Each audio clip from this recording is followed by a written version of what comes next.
आप सभी को नमस्कार। बीएससी फर्स्ट ईयर में आज हम आपको प्लांट सेल्स के बारे में विस्तार से चर्चा। प्लांट सेल्स में एक तो लवक पाए जाते हैं और प्लांट पादप कोशिकाओं में सेंट्रोसोम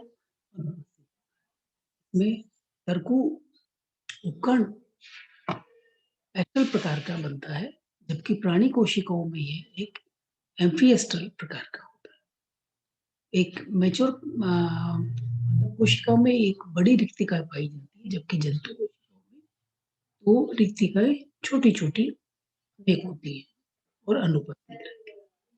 पादप कोशिकाओं में गोल्जी कॉम्प्लेक्स अल्प विकसित एवं वितरित अवस्था में पाया जाता है एवं निक्टोसोम कहलाता है। पादप कोशिकाओं में संग्रहित भोजन स्टार्च होता है, जबकि जंतु कोशिका में ग्लाइकोजन पाया जाता है। पादप कोशिकाओं अमीनो अम्ल, विटामिन और कोएंजाइम की आवश्यकता होती है संश्लेषित करने। प्राणी कोशिका सभी अमीनो अम्ल और विटामिन का संश्लेषण नहीं कर पाती। पादप कोशिकाओं में कोशिका विभाजन कोशिका प्लेट विधि से होता है, जबकि प्राणी कोशिकाओं में कोशिका विभाजन क्लीवेज और संकीर्णन द्वारा होता है। यूकेरियोटिक कोशिका का सामान्य संरचना एक जनरल स्ट्रक्चर है। प्रोकैरियोटिक शब्द ग्रीक भाषा से लिया गया है, जिसका आशय एक प्रारंभिक केंद्रक जैसा नाम से विदित है। ये कोशिकाएं संरचना और संगठन में अत्यंत सरल और प्राथमिक। प्रोकैरियोटिक कोशिकाओं में जीवाणु जीवन नील हरित शैवाल, माइकोप्लाज्मा, पीपीएलडी, लेमाइडिया, लिथेक्सिया तथा साइनोबैक्टीरिया की कोशिका आती है। यह सामान्य अध्ययन के लिए बैक्टीरिया और जीवाणु का अध्ययन किया जाता है। अब जीवाणु पीली फ्लैजिला, सेल एनवलप, कोशिका आवरण, सेल इनके बारे में हम विस्तार से जीवाणुओं के विभिन्न नामों जैसे जर्म, माइक्रोब्स, माइक्रो ऑर्गेनिज्म से भी जाना जाता है। सर्वाधिक प्रचलित सामान्य वैज्ञानिक नाम जीवाणु। जीवाणुओं के जीवों में उद्विकास के क्रम में सबसे निम्न स्तर पर गया है, क्योंकि एक और तो वनस्पति जगत के अनेकों सदस्यों शैवाल, कवक से सजातीय तथा बंधुता रखते हैं, तो दूसरी ओर जंतु जगत के प्रोटोप्लाज्म समुदाय के सदस्यों से बंधुता।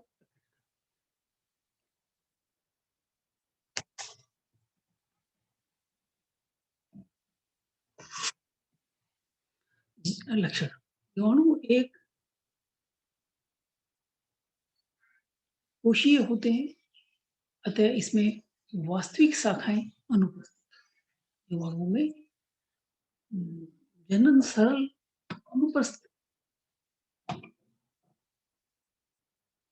विभाजन अर्थात विखंडन क्रिया द्वारा होता है। जीवाणुओं में कोशिका भित्ति पाई जाती है। इनमें केंद्रक झिल्ली केंद्रकीय नहीं पाई जाती। इनमें कला आबद्ध कोशिका जैसे ईआर, एंडोप्लाज्मिक रेटिकुलम, हरित लवक, माइटोकॉन्ड्रिया, गोल्जी कॉम्प्लेक्स, लाइसोसोम, तारकाएं नहीं पाई जाती। जीवाणुओं में वनस्पति सदृश लक्षण। जीवाणुओं को विशिष्ट लक्षणों के आधार पर अन्य सूक्ष्म जीवों से अलग एक विशेष वर्ग में स्थापित किया। ये सूक्ष्मदर्शी एक कोशिकीय जीव है, जिनमें जन्म सरल विखंडन द्वारा होता है। यद्यपि उनकी कोशिका व्यक्ति उपापचय की क्रिया वनस्पति जगत के सदस्यों से भिन्न है, किंतु अनेकों लक्षणों से जीवाणु वनस्पति लक्षणों की समानता रखते हैं। जीवाणुओं को विशिष्ट दृश्य कोशिकाएं उपस्थित होती है, जो न्यूरेसिक अम्ल और सेलुलोज द्वारा निर्मित होती है। कुछ प्रकार के जीवाणु तंतु कि ये संरचना रखते हैं, जैसी शैवालों में भी पाई जाती है। जीवाणु में पोषण कोशिका व्यक्ति के अवशोषण से प्राप्त किया जाता है। श्वसन क्रिया में उत्पादकों के रूप में इनऑर्गेनिक पदार्थ CO2 और जल प्राप्त किए जाते हैं। जीवाणु में कोशिका संरचना और अन्य जनन विधि कुछ थैलाफाइट्स समूह के सदस्यों के समान, ये कार्बनिक नाइट्रोजन जैसे अनेकों प्रकार के अमीनो अम्ल संश्लेषण करने की क्षमता रखते हैं। जीवाणु के ऊपर वर्णित लक्षणों के आधार पर प्रोकैरियोटिक समूहों में सम्मिलित किया गया और जीवाणु जगत में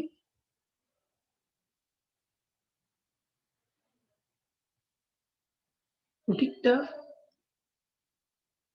प्रोटिक्टा का एक सदस्य है। जीवाणु तथा जगत प्रोटिक्टा के अन्य सदस्यों जैसे शैवाल, कवक, फफूंद तथा प्रोटोजोआ में कुछ विभेदी लक्षण पाए जाते हैं। वे निम्न प्रकार हैं।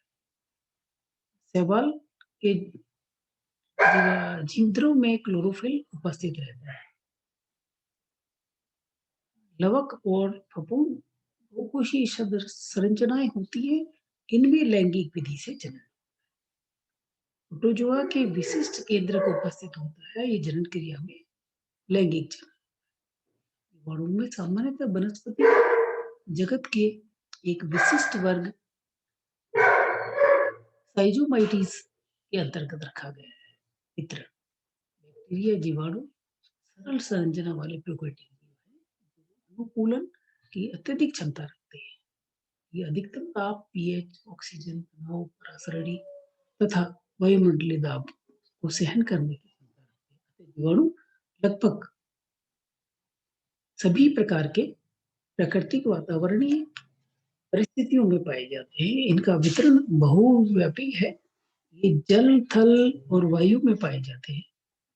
कुछ कुल मिलाकर सभी प्रकार के जीवाणु लगभग 50-501 वास्तविक प्रकार के जीवाणुओं में लगभग 815 जातियां हैं, जो सर्वत्र विस्तृत रूप से पाई जाती हैं।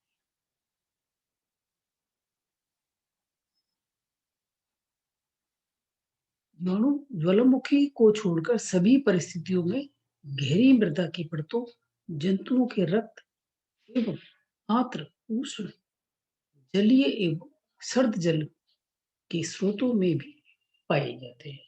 इसी के साथ ये आपका ये चैप्टर है, यही खत्म होता है। कल हम नए चैप्टर की शुरुआत करेंगे। उसके लिए आपको